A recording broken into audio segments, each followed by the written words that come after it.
구속 취소 결정을 한 지귀현 판사. 와, 알면 알수록 더 문제가 심각합니다. 어제까지 제 지식으로도 너무 괴로웠는데 네. 예. 이게 지식이 하나 더 생길 때마다 정보가 하나 더 생길 때마다 정말 이거는 이해할 수가 없어요. 심각한 문제입니다. 그러니까요. 심각한 문제. 자, 구속 기간은 이제 열흘. 그런데 구속 영장 실질 심사를 받는 동안의 시간은 구속 기간에 포함시키지 않기 네. 때문에 그만큼 더 구속 기간이 늘어나는 거야. 원래대로라면 자, 1월 17일 청구했죠? 네. 요 하루. 1월 18일 이틀. 1월 19일 3일. 그래서 구속 기간을 3일을 늘려줘야 돼. 네. 그런데 지귀현 판사는 이렇게 날로 계산하지 않고 시간으로 계산을 합니다.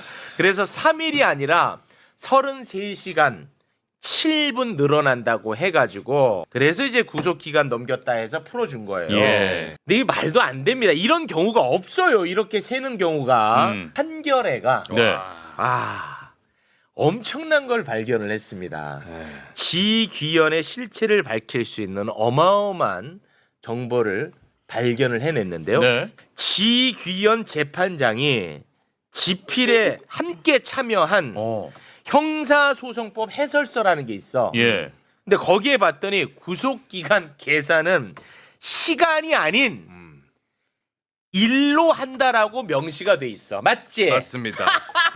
지귀현이 이 형사소송법 해설서를 작성할 때 네. 당시에 대법원 재판연구관으로서 참여를 했고 네. 이게 현직 판사 17명이 집필에 참여한 최신판이에요. 그런데 여기에는 구속 기간은 날짜 단위 계산법을 따른다라고 명시가 되어 있습니다. 아니 본인이 쓴 거잖아.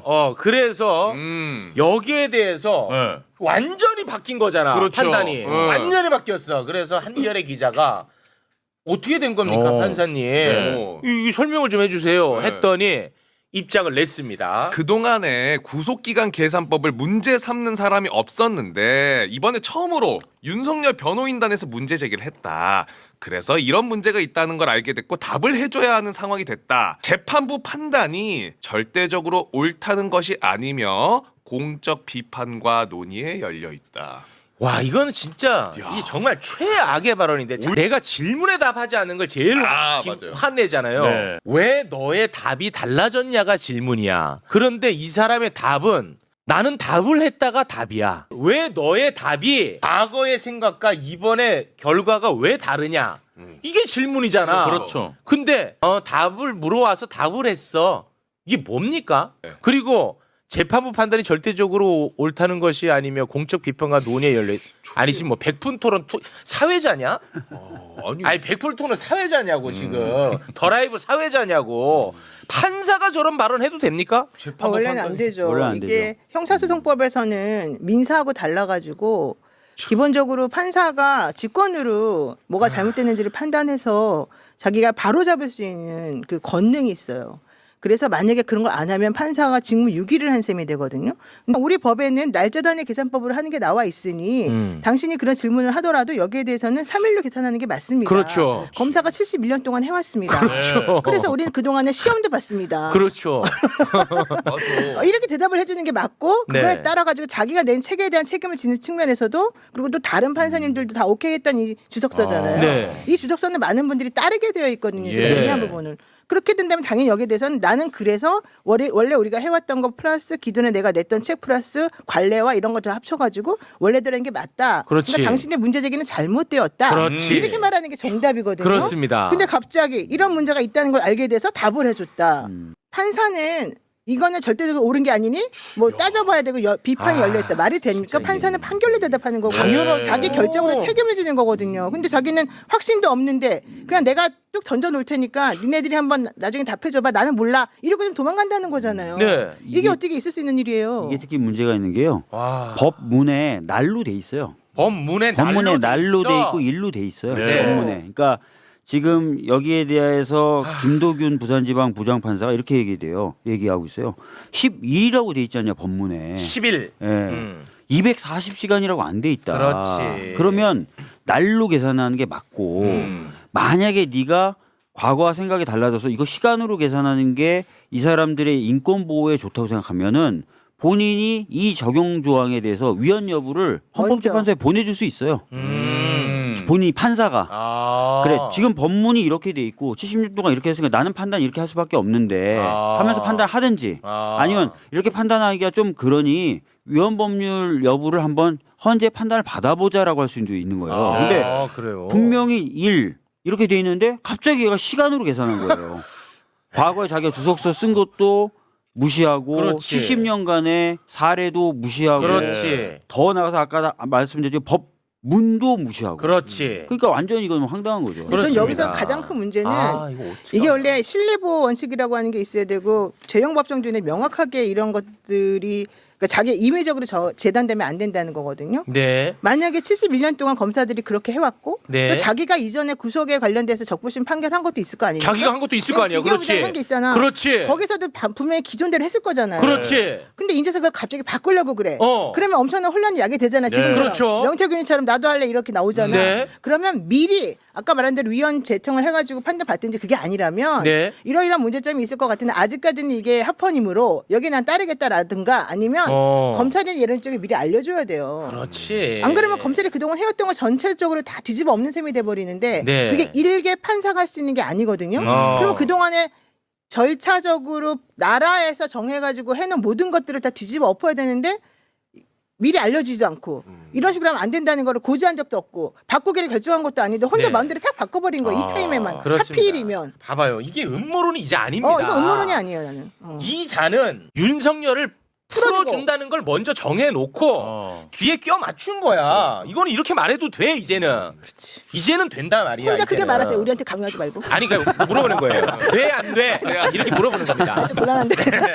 아니 아까 안 됩니다. 예. 우리 의원님이 정확하게 말씀해 주셨잖아. 법에 구속 기간은 10일로 돼 있어. 네. 만약에 시간으로 따질 것 같으면 시간으로 써요. 240시간으로 적혀 있겠지. 맞아요. 근데 체포 기간은 48시간으로 적혀 있다니까. 맞아요. 지기현 부장하고 잘 알지 않아요? 같은 전 몰라요. 동기 아니에요? 오늘 그래서 물어봤어요. 제가 꼬리 오늘 자르기 하지 마시고. 김태현의 정치쇼 나가서 김태현도 제 대학 동기라서 그러니까. 물어봤더니 한 학번 아래래요. 아. 한 학번 아래고 반이 좀 달랐어요? 달라요. 반보다. 근데 이분이 밤의 공보관이래요. 원래 별명이. 이게 무슨 말이에요? 지기현 부장이 재판 연구관을 2번이나 했잖아요. 6년 동안. 네. 그러면서 이제 공보관 역할을 했던 것 같아요. 기자들하고. 근데 기자들하고 자리를 마련할 때 엄청나게 개그맨처럼 응? 엄청나게 웃기고 굉장히 독특한 사람이라고 알고 굉장히 독특해. 있던데요? 그리고 술 진짜 잘 먹고 그래요? 술 먹고 노는 걸 좋아하고 사람들하고 농담 따먹게 하는 거 좋아하고 원래 공보관은 자기네 기관의 여러 가지 공식적인 입장 같은 것들을 뭐 기자나 이런 사람들에게 정확히 알려가지고 본인들의 조직에 대해서 뭔가 좀 도움이 되게끔 하는 그런 홍보 역할을 하는 사람이잖아요. 네. 근데 이 사람은 정식 공보관은 아닌데 밤의 공보관으로서 술 먹으면서 그런 술자리 같은 데서 그런 사람들하고 같이 놀면서 이런 거를 오히려 친화력 있게 행동하는 그런 사람이었대요. 그러니까 그것의 의미는 이분이 사람과 사람 간의 관계를 매우 좋아하고 그 사람 간의 관계 속에서 본인의 어떤 그 입지나 이런 거를 좀 다지는 걸 좋아하고 튀는 걸 좋아하는 이제 이런 성격이다. 그리고 약간 이런 표현 미안하지만 이제 권력 지향형일 수가 있다. 그래서 이번에 이 의사결정을 이런 식으로 내는 거는 사실은 내가 봤을 때는 사람들이 모두 자기를 화교라고 놀리고 막 욕하고 막 처음에 그랬잖아요. 그러니까 이제 그런 거를 못 견디는 성격에서 내가 이런 식으로 해서 나중에 이제 큰일 날 수 있겠다라고 하는 걱정 플러스 네. 혹시라도 만약에 윤석열이 돌아올 수 있을 왜냐면 본인이 또 사실 형사 재판을 하니까 그렇게 될 가능성을 대비해서 나는 욕 안 먹고 대신에 검찰이 어차피 즉시항고는 무조건 할 테니까 검찰이나 위에서 책임지게끔 하고 난 여기서 좀 면피해 보자 이런 생각을 하는 게 아니었나 이런 생각이 그러면 듭니다. 판사하면 안 되지. 그렇지. 이건 말도 그런 안 사람들 돼. 좀 많아요. 예. 뭐 저는 사실 이 사람의 캐릭터가 하나도 안 궁금해요. 안 궁금해. 네, 네. 이미 사실은- 나온 걸로만으로도 충분히 매우 심각한 문제거든요. 네. 자기를 부정하면서까지 대한민국 대혼란을 야기할 만한 그렇지. 결정을 내렸다. 네. 와, 이거는 정말 심각한데 어쩐 일이에요? 아니 저는 뚜껑 열려가지고 네. 제 뚜껑 찾다가 제가 오늘 조금 늦게 왔는데 열받으니까 뚜껑 얘기 옆에서 의원님 옆에서 뚜껑 얘기 하지 마. 열받으니까 죄송합니다. 의원 탈모인들 앞에서 뚜껑 얘기 열지 마. 지금부터 굉장히 불안한 이야기를 좀 해볼까 하는데요. 네네네. 지귀현 판사가 구속 취소의 이유로 삼은 또 하나의 이유가 이제 수사권 논란 아니겠습니까? 그렇죠.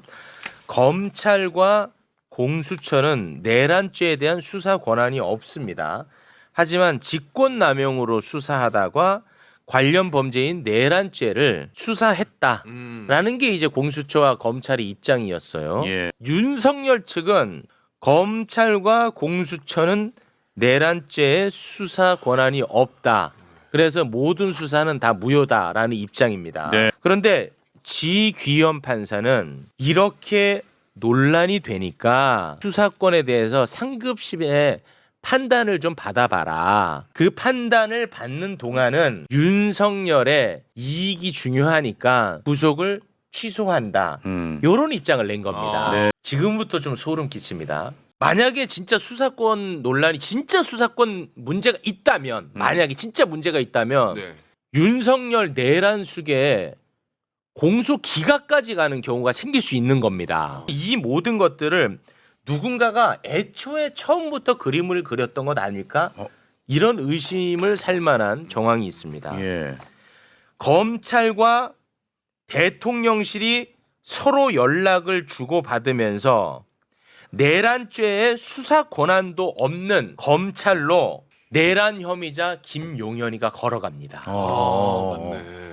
지금 보면 이게 달리 보여요. 스스로 걸어갔잖아요. 예, 그러니까 이게 굉장히 소름 끼칩니다. 자, 그 장면을 일단 잠깐 좀 보고 오겠습니다. 2월 6일 날 김용현 씨가 차장님한테 전화를 한 겁니까? 차장님이 전화를 아까는 분명히 전화를 기억으로는 제가 한 걸로 기억하고 있습니다. 당시에 김용현이 차장님한테 전화를 했습니다. 따라서 김용현이 검찰 출석 설득을 위해서 차장이 전화한 게 위증이에요. 앞단에 이야기하신 게 아시겠어요? 제 기억으로는 제가 먼저 전화한 거짓말하지 걸로 마세요. 왜 이렇게 하냐면요. 김용현이 전화하기 직전에 차장님에게 문자를 보냅니다. 그런데 이 문자를 받고 3분 후에 김용현 씨가 차장님한테 전화를 합니다. 아니, 그러니까 그 김영현 장관이 저한테 문자를 하고 그러고 나서 전화를 했다는 취지인가요? 네. 문자 한 것도 있는 것 같은데 있는 저는 것 같아요, 전화를 차장님. 전화를 한 다시 걸로 알고 물어볼게요. 김용현 씨가 전화를 한 겁니까? 아니면 차장님이 전화를 하신 거예요? 저는 제 기억으로는 제가 전화한 걸로 알고 있거든요. 검찰에서 확보된 진술하고 영 다릅니다, 차장님. 왜 이렇게 거짓말하세요? 이창규 검찰 특수본 부장수사가 차장이 통화하기 직전에 김용현에게 통화로 검찰 출석을 회유합니다. 이때 김용현이 이창규 부장한테 뭐라고 하냐면 대통령과 통화 후에 하겠다라고 합니다. 이 시기가 12월 6일 20시 40분부터 21시까지가 이 시기입니다. 제가 지금 시간을 역으로 해서 말씀드리는 겁니다. 예. 차장님, 이창규로부터 이런 내용을 이야기 들은 적이 있습니까? 기억이 잘 안 납니다. 거짓말하고 계십니다. 김선호 차관님께 여쭙겠습니다. 이날 6일 날 20시 15분에 심우정 총장으로부터 전화가 왔습니다. 차관님께. 김용현 전 장관 번호를 달라. 맞죠? 그래서 차관님께서는 한 10여 분 정도 찾아서 김용현 씨의 비화폰 번호를 전달합니다. 맞죠? 예, 그렇습니다. 자, 제가 거꾸로 가보겠습니다. 6일 날 저녁 8시경에 심우정 총장이 김선호 차관한테 연락을 하고요. 김선호 차관께서 비화폰 번호를 해서 심우정한테 줍니다. 심우정 총장이 이창규한테 이야기를 해서 이창규 부장검사가 김용현과 통화를 시도합니다. 그랬더니 김용현 씨가 이렇게 이야기합니다. 대통령과 통화 후에 이야기하겠다. 이러고 나서 제가 알고 있는 한 피의자 윤석열 씨는 김용현에게 김주현 민정수석과 협의하라라고 이야기합니다. 이 직전에 경찰에서 김용현에 대한 압수수색 영장을 청구했습니다. 따라서 검찰은 신속하게 신병을 확보하는 게 필요했기 때문에 피의자 윤석열까지 동원해서 김용현의 신병을 확보한 겁니다. 여기에 그 통화 내역이 나와 있는 거고요. 자, 이 정말 중요합니다. 이거 진짜 천재적이다. 이게 정말 중요한 내용입니다. 다 제가 정리 다시 한번 하겠습니다. 검찰과 공수처의 수사권 문제를 지적하는 쪽이 어디죠 지금? 윤석열 측이죠. 예. 그런데 내란죄에 대한 수사권은 경찰이 갖고 있어요. 네. 경찰이 김용현을 확보하려고 하자마자 윤석열 측과 검찰이 서로 협조를 해서 김용현이를 빼내. 검찰로 낚아채버린 겁니다. 굉장히 중요한 대목입니다. 야, 이 대단하다, 대목이 진짜. 이게 진짜 너무 중요해. 이런 걸 어떻게 찾아냈어요?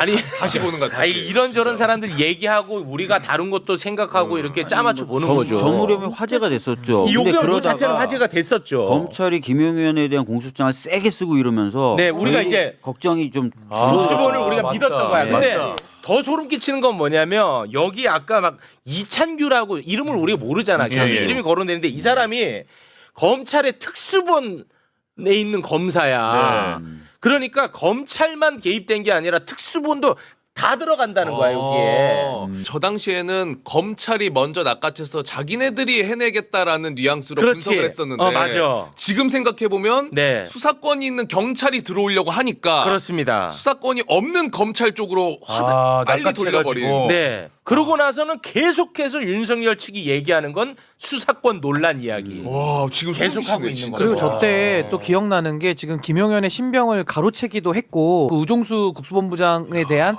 핸드폰도 압수수색하고 검찰이 막 그래요. 그럼 되게 이상한 게 맞습니다. 그 당시에 사실은 영장을 3군데서 청구했다 그랬어요. 경찰이 검찰을 거쳐서 법원에 영장 하나 그 청구했고 우종수 공수처가 국수본부장에 대한 청구했고 핸드폰도 그다음에 검찰이 압수수색하고 검찰이 막 청구했어요. 그래요. 그때 법원에서 영장을 기각해요. 기각하는 사유가 뭐였냐면 누가 이 사건에 수사를 할 수 있는 주체인지 모르겠다. 예. 니네끼리 교통정리하고 와라. 이러면서 사실은 이 세 기관에 대해서 영장을 안 발부해주면서 오히려 검찰이 뒤늦게 청구한 것에 대해서는 하나를 발부를 해주거든요. 그러면 만약에 검찰이 수사권이 있다라고 하는 것에 대해서 경찰이 수사권이 있다고 하는 것이 법에도 나와 있고 그렇다면 법원은 검찰이든 공수처든 신청한 것에 대해서 헷갈릴 필요가 없잖아요. 그렇죠. 그냥 경찰이 한 것에 대해서 오케이를 해주면 되잖아요. 내주면 네. 되잖아요. 네. 근데 그렇게 하지 않고 셋이서 같이 동시에 청구했는데 난 누구 거를 편을 들어줘야 되는지 모르겠어. 이러면서 그때 헷갈리게 했던 거 기억나실 거예요. 그것까지 연결해서 이번 거하고 연결을 해보세요. 그러면 검찰과 법원과 뭔가가 다 되게 수상하게 돌아간다는 걸 네. 알 수 있는 거죠. 그러니까 뭔가 큰 그림이 네. 있는 것 아닌가. 예, 예. 자, 12월 4일에 안가에서 비밀 회동이 있었던 것도 이젠 다시 봐야 됩니다. 그렇지. 12월 4일입니다. 그때 김주현이가 그 자리에 또 가. 네. 예, 예. 김주현, 박성재, 이완규, 이상민 다 법 전문가들이 법 모입니다. 전문가들이죠. 그리고 아까 통화가 며칠에 됐냐? 12월 6일에 된 거야. 그러니까 14일에 모여서 뭔가 계획을 짜고 예. 10월 4일에 12월 5일에 정리를 해서 12월 6일에 전화를 해서 협조한 거 아닌가? 이렇게 의심이 되는 겁니다. 이게 굉장히 이거 참 큰일이네. 만약에 아니 그렇다면 진짜 검찰이 거의 사건 초기부터 거의 공범처럼 움직이는 거거든요. 아까도 잠깐 나왔습니다마는 김주현 민정수석이 껴가지고 윤석열과 사실 그 내란 주요 임무 수행자라고 하는 김용현 그리고 검찰 이 사이를 지금 조율하면서 같이 움직이거든요. 그러면서 사실상 수사권이 있다라고 하는 경찰의 수사를 미연에 방지해 버리는 거잖아요. 막아버리는 거잖아요. 그 이번에 김주현 수석이 그 심의정 검찰총장이 검사장들하고 회의해가지고 구속 뭐 기소를 할 거냐 말 거냐 고민할 때 김주현 수석이 심의정에게 그러면 검사장들하고 한번 회의해봐 이거를 알려준 사람이 김주현이에요. 심우정한테? 네. 처음에 심의정이 나는 대통령 그 영장 연장 신청이 2번이 안 받아들여졌잖아요. 네. 그러니까 그럼 우리 그냥 기소해야 됩니다라고 그때 특수본에서 그랬었거든요. 네네네. 그랬더니 김주현 수석이 야 그래도 용산에서는 불구속을 원하는데 다시 한번 생각해봐라. 그랬더니 이쪽에서 아이 지금 분위기가 그게 아닙니다. 이렇게 설명했어요. 네. 그리고 나니까 김주현 수석이 이건 제가 이제 취재한 내용인데 네. 그랬더니 김주현 수석이 그러면은 너 혼자 덮어쓰지 말고 고검장들이랑 다 같이 불러 모아가지고 검사장급 회의를 해가지고 결정을 내려서 그걸로 하자. 진짜로? 그래가지고 사실 이번에 그 9시간 하게 된 게 바로 그 타임이었다고 제가 하긴 했거든요, 취재를. 만약에 그렇다면 김주현석이 아까 처음부터 들어가가지고 안가섭부터 시작해서 지금까지 모든 그림과 이번에 문제가 될 만한 것들까지 다 연결시킨 거잖아요. 다 맞는 것 같은데. 김주현 민정수석이 왜 비상계엄에서 역할이 정확히 안 나올까? 네. 이 사람이 갑자기 조용할까? 이런 얘기 계속 했었었거든요. 네. 근데 알고 봤더니 지금 나오는 모든 그림의 앞뒤를 짜맞춰 보면 결국 처음부터 이게 문제가 생겼을 때 어떻게 처리해야 된다라고 하는 걸 이분이 계획을 세운 거예요. 왜냐하면 이번에 즉시한 거 김주현이 당시 법무 차관일 때 맞아요. 네, 그때였어. 이거 즉시한 거 위헌 맞아. 아닙니다 이렇게 주장해놓고 이번에는 그런 거에 대해서 아무런 지금 얘기를 안 하고 맞아. 즉시한 거 못하게 했잖아요. 말하자면. 네. 그러니까 이게 전체적인 그림이 다 그려진다니까. 지금 곳곳에서 김주현 얼굴이 계속해서 등장하고 맞아, 있거든요. 갑자기 요즘에. 네. 야. 그러면 나 하나만 여쭤봐도 돼요? 그러니까 지금 형이 지금 대단히 불안하다 그랬잖아. 네. 그림을 그린 것 같다고. 네. 이게 그러면 다시 처음부터 시작해야 된다는 그런 걱정 때문에 지금 불안하다는 거예요? 아니 그러니까 뭐 예를 들어서 윤석열의 형사 재판 같은 경우 예. 이 수사권 논란이 되면 이게 공소 기각으로 이어질 가능성도 있지 않느냐. 그러니까 누군가가 이걸 그리지 않았겠냐. 결과는 난 어떻게 될지 모르죠. 네네. 결과는 모르지만 상식 있는 법조인들은 수사권 논란 없다고 얘기하고 있습니다. 지금도. 맞아요. 상식 있는 법조인은. 그러니까 그것과 별개로 지금은 법과 상식이 다 무너진 상태니까 누군가가 그림을 그렸다면 이 그림이 완성되는 데까지 자신의 힘을 계속해서 행사하지 않겠어? 그러면 그쪽으로 갈 가능성이 있다라는 얘기를 지적하는 거죠. 네.